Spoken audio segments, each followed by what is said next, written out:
Good morning, my name is Jacob Folger. I'm a sculptor and artist, and today I'm going to show you how to make a meditating cat. But before we start, I wanted to show you this cat.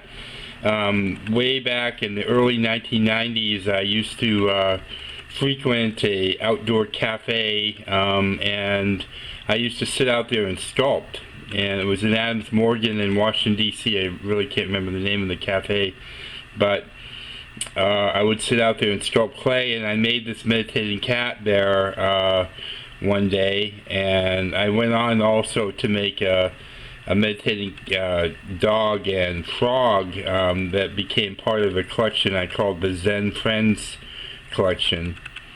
And this particular casting here was done in bronze. It's actually quite heavy. It's got some weight to it. I'm not really sure how much it weighs, but it's cast in solid bronze. But it's really fun making these little things, and I've always liked making them, and I actually have made several different meditating animals over the years, and they've actually been very successful for me too.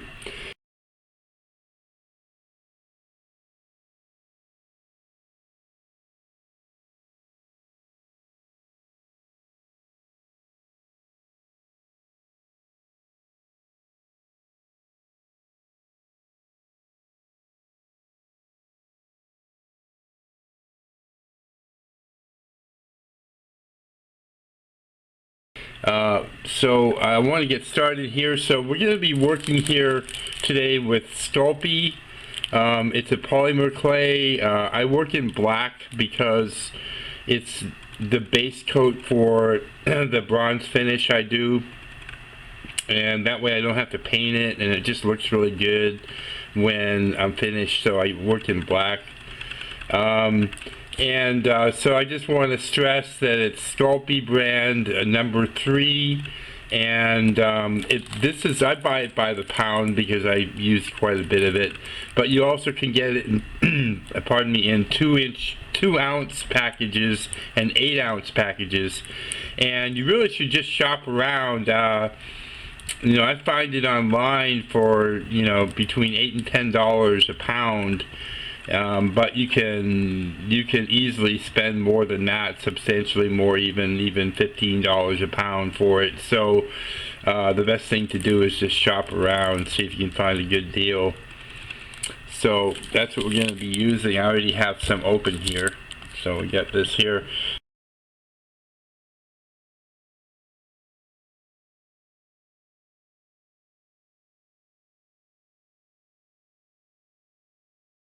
The thing with polymer clay, or at least with Sculpt, is you definitely want to knead it before you start.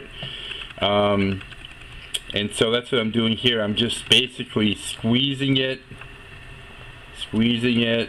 rolling it in my hand, and then squeezing it again. And I basically want to get it warm to my hands.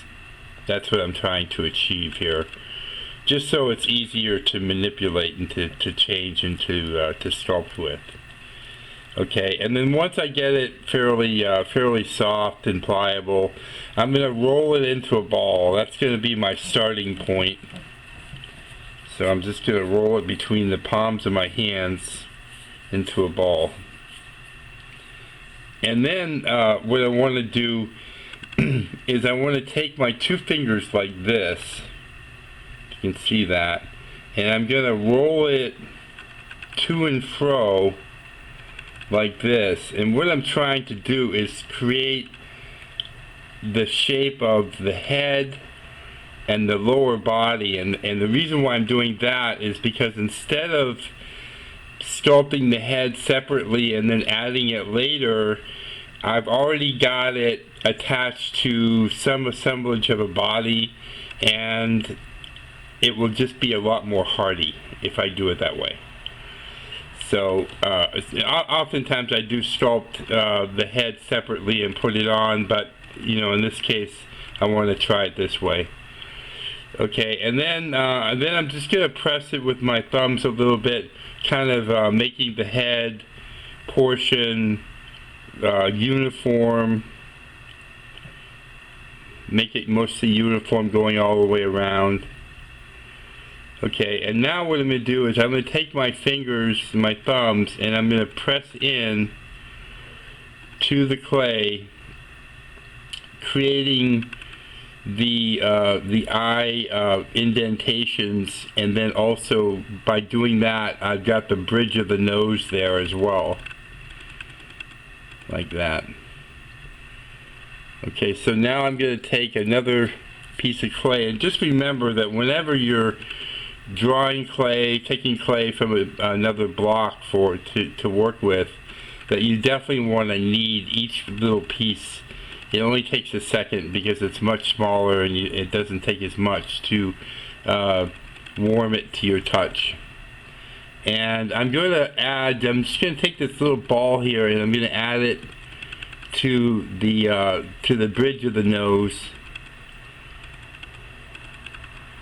And then I'm going to blend it in. And what I mean by that is I'm going to take my thumb, usually my thumb I use, or sometimes a tool, but usually my thumb, and I'm just going to blend the ball into the other part of the clay that it's joining. And I do that all the way around.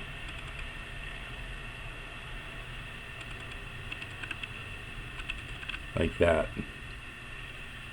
Okay, so it should look like that. Now I'm going to take another ball of clay. It's going to be, this one is going to be a little bit bigger. And this is going to be for the whisker portion of the face. So I'm going to just put that ball on there. Remember to knead a little bit before you use it. And what you can do is, I'm so used to doing this, I do it all the time, so of course I'm far more practiced than you are. But you can roll two balls, get them exactly the same size, and then use those to get to make sure you get the whisker area right. And then we want to blend that in as well, all the way around, except where it joins here, where the two parts join here. We don't want to mess with that too much right now.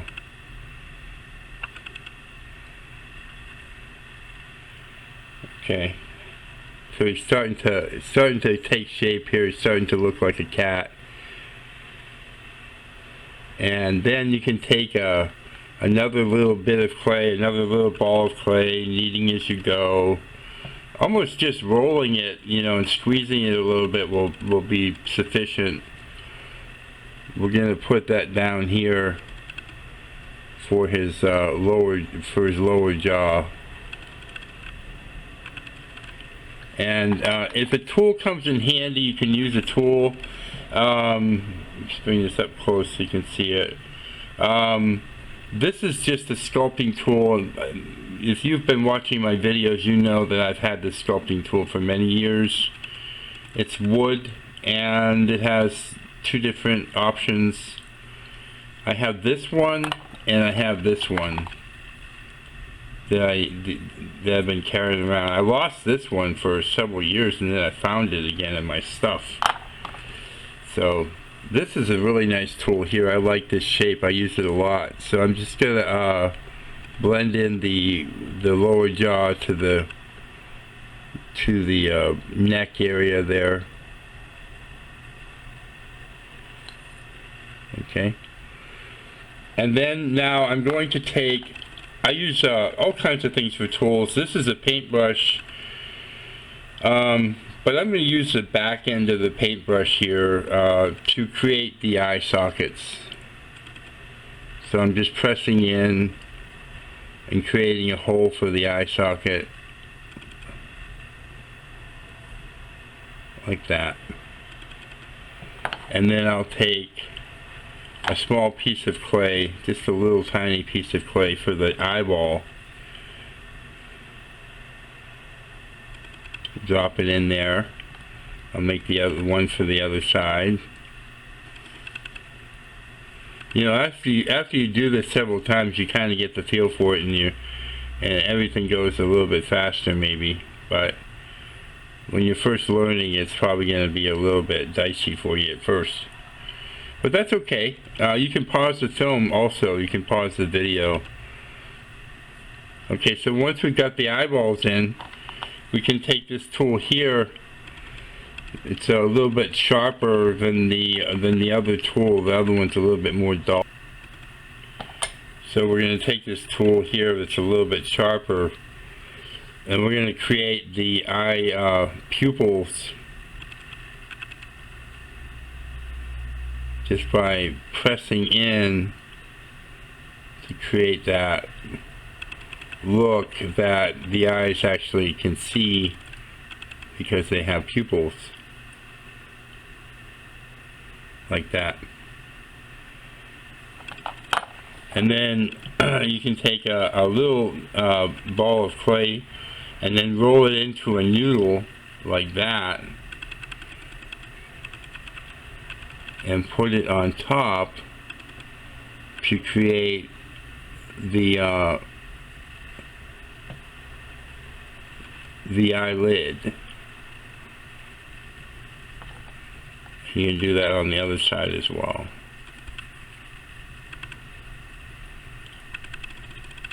So I do stress a lot. I do talk about practice a lot, because really with anything that you do, anything that you do in life, it comes easier with practice. So you know,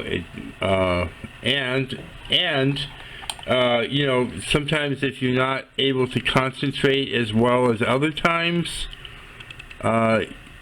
it may not turn out as good, and that actually does happen to me when I'm sculpting and doing a class in front of a video. It actually doesn't always turn out so great, but I can hopefully at least get the message across to you. Sometimes they turn out rockin' nice, you know, but sometimes they don't. And I'm not so sure about this one yet, to be honest with you. So, so there we go. So we got the basic face outlined here. Alright, and next we're gonna do the ears. Again, whenever you have two parts that are the same size, you want to roll two balls to start off with. Okay, so that are the same size. So we're going to have two balls, especially with things like ears and, you know, anything really, but definitely ears, especially ears, because I've had many students come to me and say, how do you get the ears to look exactly the same way? You know, comparing them to each other. And I say, well, one way is to do that, is to create two balls, but of course the other way is to practice a lot and get to a point where you're comfortable with the clay, and that will help as well. Okay, so we've got these two ears here. Alright, so then what we're going to do is roll it at one end like this, which will create a point. And then flatten it slightly and put it on top.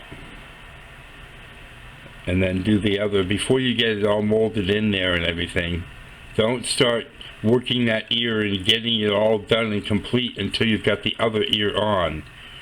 That's another trick, because this way you can work on the ears together to make them look you know, about the same. So when you're blending something like this, where the pieces are very small like that, blending with a tool might be easier, although I do recommend using your hands as much as possible, but if it's just going to be better and not mess up the sculpture, you know, better to not use your fingers. In this case, around the eyes there like that. I don't want to I don't want to use my fingers because my fingers are a little bit bigger than the tool, and I think it will work better.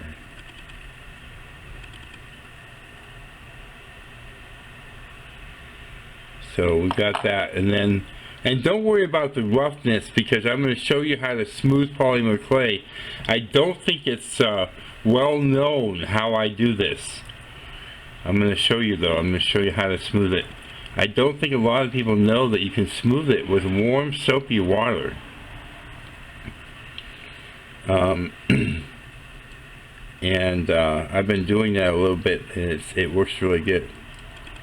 So don't worry how rough it is about that. Don't worry about that. Okay. Now I'm just going to work on the face a little bit to try to make it look a little bit better, because it does look a little bit strange. You know, just moving the clay a little bit, touching it up with the tools and that sort of thing can make a world of difference in the appearance of a sculpture. So while he doesn't look like a great cat, part of the problem is the camera is right here. This is the camera right there, and I am on the other side of the camera. So I have to have, the way I do this is, if you're wondering why all you see is my hands, it's because I don't have a huge budget, so I have to use a camera that could mess up on me and shut off or whatever. I have gone through some cameras, and I just find that this is the best camera for me. It seems to work. So but it's kind of a pain in the rear end. So anyways, I have a camera between me and the sculpture, and that takes the energy away. If the camera wasn't there like that, I would be a much better sculptor, let me tell you. So anyways, okay, so we're gonna take this tool here and just press in a little bit to the ears to give the ears a little bit of definition.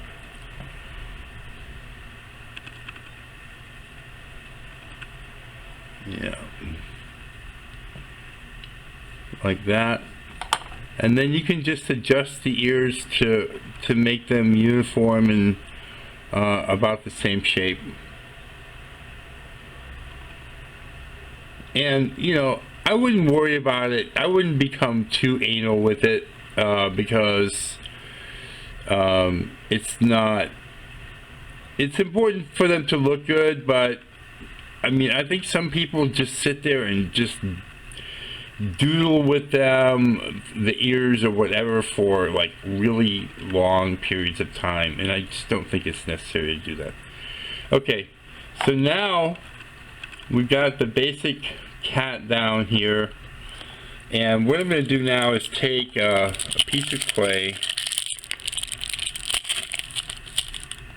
about maybe this big or so, and I'm gonna try to shape the legs.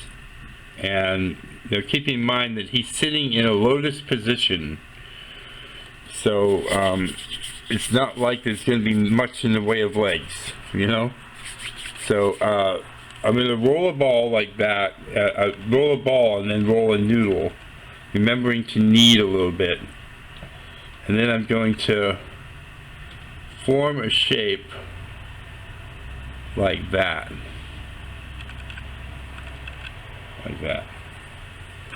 And then I'm going to put it on the base here. Let me show you, make sure you can see that. So that will be the leg area, and then I'm just going to blend that in all the way around. You definitely want it blended in at the bottom as well.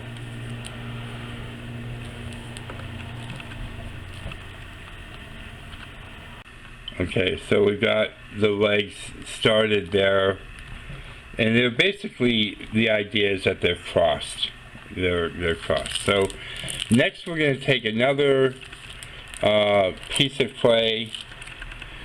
We want to knead it a little bit, and then roll it into a ball. Rolling into a ball, by the way, you always hear me saying roll into a ball, it smooths everything out, and then you roll it into a noodle or oblong shape like that, and set it on top of the legs like that, and then just bend up the this would be the arms, bend up this so you've got elbows here and the shoulders here,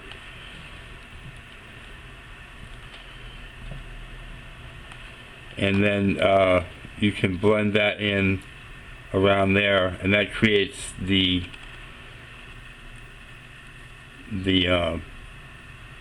robed portion of a lotus. So he's sitting in a lotus position, and then whatever's easiest to use in this case is the use the brush, or use your tool or your fingers to blend the clay to the other parts of it to make it solid.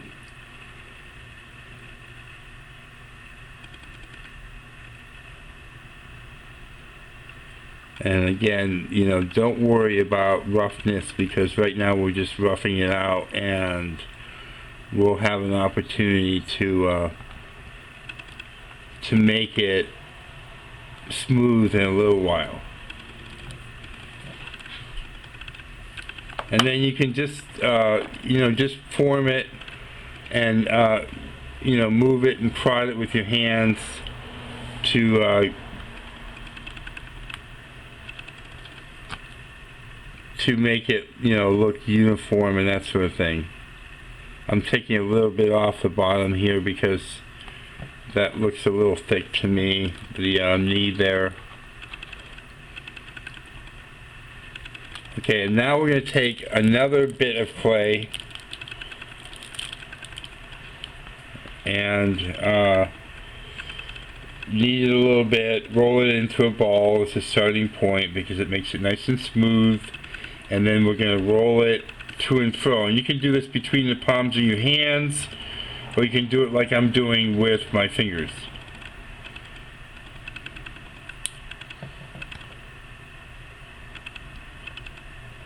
And this is going to be for the collar of this little guy here.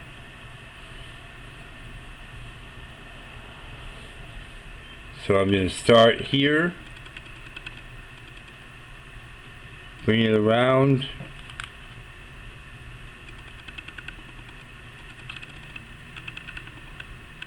actually it wasn't long enough, so let's set him back here, get some more clay here a little bit, and that's a little bit faster to do it that way.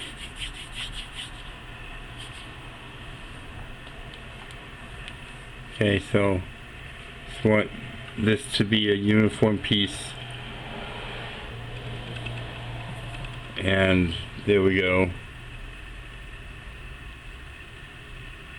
Just put it in place there, bring it around,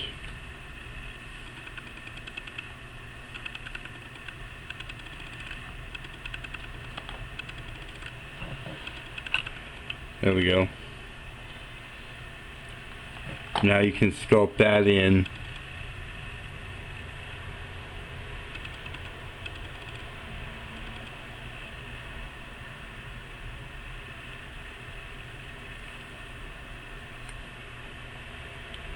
And so we just got it started there. So that's the collar.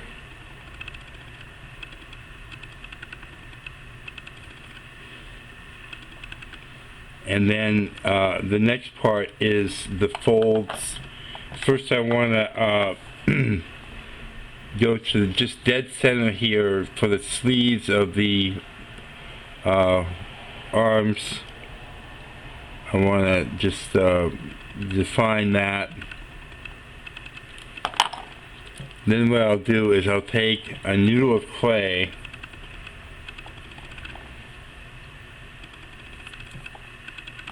and just put it here at the end of the sleeve.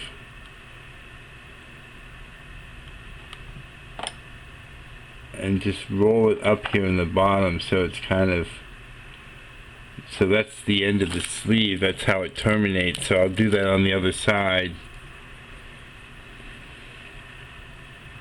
Like this.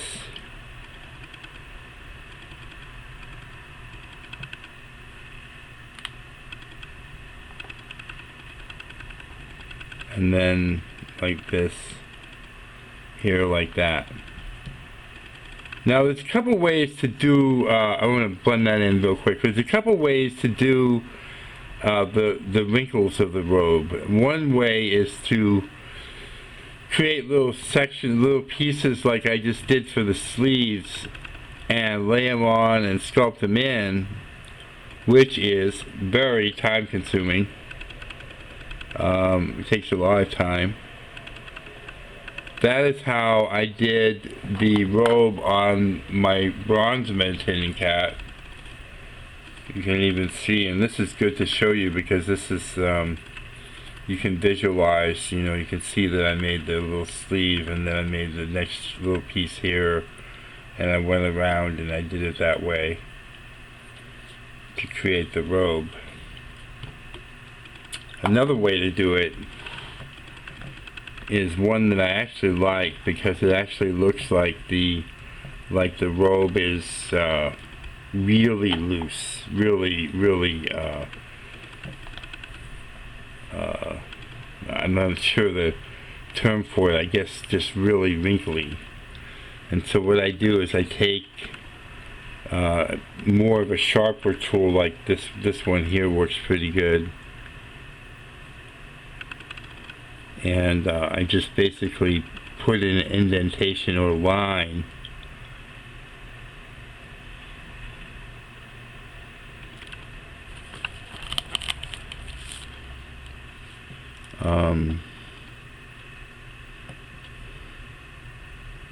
so I can just do that, and depending on how I want it to appear, I can make those closer together or whatever, and you can play with that, you know, in deciding how close you want the folds to be apart from each other. Usually on the arms, I try to make those wrinkles a little bit more uniform with each other. So with this arm, I will try to make the other arm closer in appearance, just because, you know, it's still, to me, the figure is supposed to be something that's easy to view and not that complicated, and something that's going to be aesthetically pleasing. That's for me. I mean, that's just my own view of it. Keeping in mind that I've done a lot of these guys over the years, I find that making them is just almost a meditation of itself. Actually, the making of these things.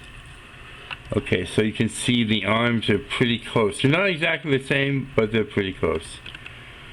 For underneath, I'm just gonna kind of draw a line here, like that.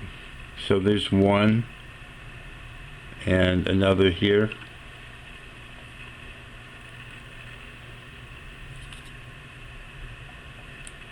And that just gives it kind of an appearance of a drape. Okay, and then I just do like different lines going in there.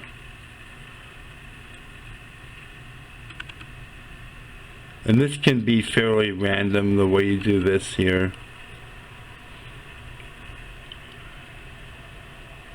what you might do is squeeze this out, so the squeezing and bringing this out like that, so it just has the appearance of the robe coming out like that. Let's see if you can see that. So it actually looks like a robe. It's actually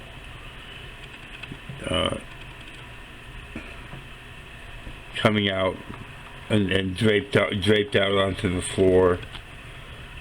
And then you can just try different things, but basically I'm just drawing lines in.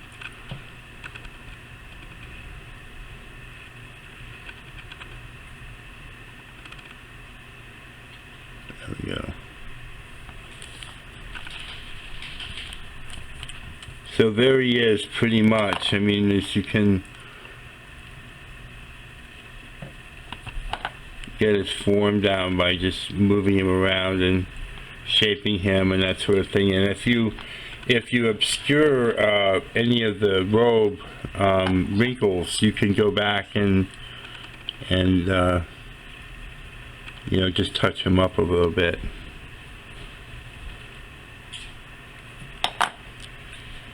And then you can take a brush with a cup of warm water with some soap in it, and I just use dish soap.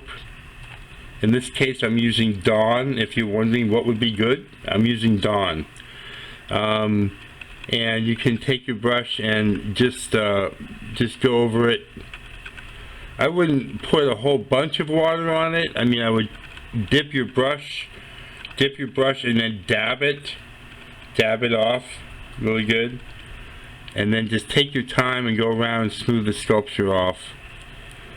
The parts that you're going to have to worry about, I would say, when you're doing this portion here, is the eyes. If you get a lot of water and brushing in the eyes, you'll ruin them, and then you'll have to figure out a way to go back there and redo them. Rather than do that, you know, I wouldn't mess with the eyes too much if I were you. So then you go around and you brush them out really good. A couple things to note, just to touch on: the eyes, the eyelids, the shape of the eyelids, the way the eyelids connect with the rest of the face, that can change the expression substantially. Especially like right in here. So if he's looking a little angry, you might just touch that and just make it a little bit more softer, like that. So that's one thing I want to point out, because the eyes, it would be nice if he had more of a kind of relaxed look on his face. Okay, we're going to talk about pigments here. Pigments come in a lot of different colors. This is Pearl X powdered pigments. There'll be a source list on the video. You probably already saw it.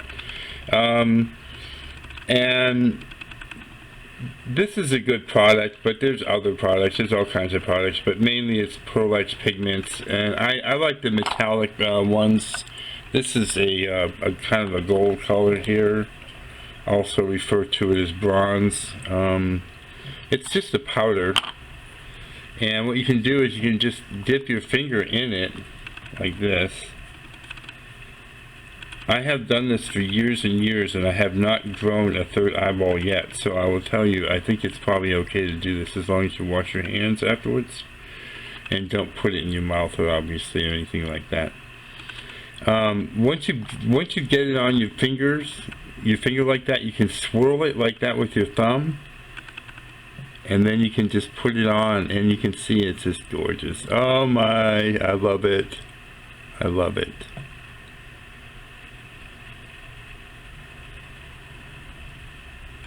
Yeah, this is really nice.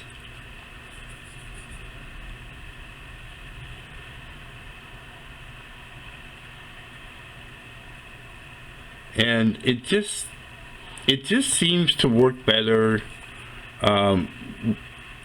without a paintbrush. I mean, I could do it with a paintbrush, and I probably will touch it up with a paintbrush because it's hard to get in all the nooks and crannies. But I mean, this just looks really awesome. And this is now, I have not cooked this yet. This is, the clay is still soft. You saw me making it, so you know it's soft. And then what I do is I cook it after I put the bronze on. What this does is it embeds it into the clay. I mean, you're embedding it into the clay by doing this. And the finish will last a really long time. You can seal it. You can seal the finish with like a matte acrylic or something like that if you wanted to. I don't recommend spray products. Certain things will break down the polymer. But if you have like a liquid product that you can just paint on or something like that, would be a good idea. And then I like to have continuity. So I'll do the bottom as well. So the finish will go all the way around. And then what I do is I'll take a paintbrush, a small paintbrush, and just dab it into the clay, into the pigment, and then just touch it up like this.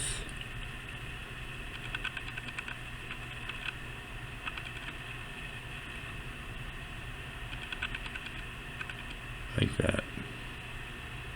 Just go around and touch it up to make sure that you got it into all the detail. And there it is. And then for this, for polymer clay, for Sculpt 3, that's what we're using. You preheat your oven to 275 degrees and cook it for 15 minutes per 1/4 inch of mass. What does that mean? Well, the widest, thickest portion of this is down here. So let's just look at this real quick. We can measure this. The thickest portion is right here. It's 2 inches. So that means that you would have to cook it for about 2 hours. I wouldn't cook it that long. I think I would cook it for maybe an hour and a half, just to be safe. And you don't want to overcook it, so maybe have an alarm. I oftentimes put something in the oven and then I just forget, and I'm like, oh no. But I've never seen problems as a result of that, and I've made a lot of sculptures, but you definitely want to pay attention to the fact that it's in your oven cooking. And so 15 minutes per 1/4 inch of mass. If it was 2 inches thick at the widest point, then you would have to cook it for about 2 hours. And that's about it. So I want to show you something you can do that will be really cool. So after you make your sculpture, you can play with it. There's all kinds of things you can do. I went out to my yard and collected moss out there, some stones, and I created this like little moss garden. And you can put them in here. I mean, it's just fun. You know, you can have fun with your little sculpture. You could put a candle in here. You could put some sand in here. You know, to make it pretty neat. I left a lot of the plants in it, the little plants growing out of it, but you know, it's actually quite a bit of moss in here. So yeah, so have some fun with it. And if you have any questions, just send me a message, let me know, and I'll try to answer any questions you have. And just create and have fun. Thank you for watching.